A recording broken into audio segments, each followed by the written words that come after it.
Once upon a time there was a forest, and in that forest there was a tree, and on that tree there lived a bird. And that little bird loved her tree. She loved the height of it, she loved the green leaves, the lushness, she loved the blossoms, and she dearly loved all the creatures that lived around her tree.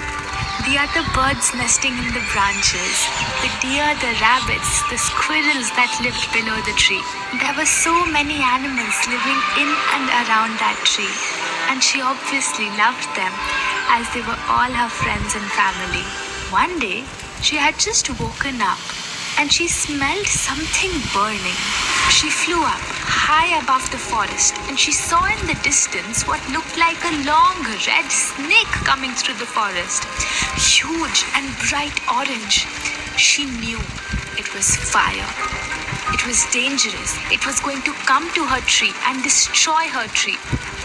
She called out to all her friends, "Listen, listen, the fire is coming. We have to do something. We have to save our home."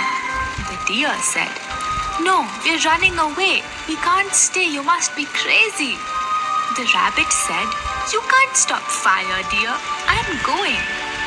And all the other birds flew. Everybody flew out. But the brave little bird was still there by herself. She could smell the smoke, she could hear the flames, and she knew that soon it would burn her home. That tree which she loved so much, she thought, "I have to do something. I have to save my home."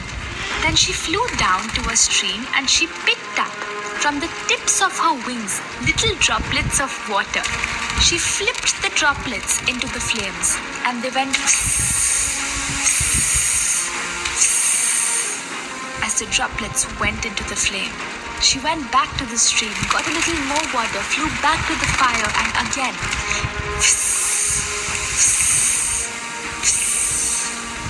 threw the droplets onto the flame. She went back and forth, back and forth, back and forth, trying to stop the flames. But the flames kept coming closer and closer and closer to her home. Now up in the heavens, the bird gods were watching.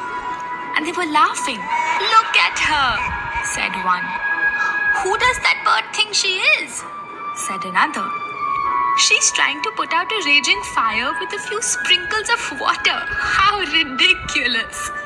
They were all laughing and joking, except for one god, the eagle god. He looked down and he saw the little bird trying so hard to stop the fire. And he thought, she has courage. She has bravery. Maybe I can help her. So he opened his eagle wings and he glided down through the gap between the skies and the heavens down to the forests. And he hovered above the little bird as she went between the streams and the flame, the streams and the flame. He called out, "Little bird, you've done your best. You're brave, you're courageous. But you think sprinkling these tiny bits of water can stop the fire?" The little bird said, "No, I know that by me doing this, I cannot stop the fire." So the eagle said, "So then why are you being so silly? You know you can get burnt. Why are you putting yourself in danger when you know you can't stop the fire?" And the bird said, "There are 2 reasons I'm doing this. Because when the gods write my name in history, my name will not be in the list of those who caused the fire, but in the list of those who tried to save the forest. And the second reason, I did try my level best." When the eagle god heard these words from the bird, a tear appeared in his eye.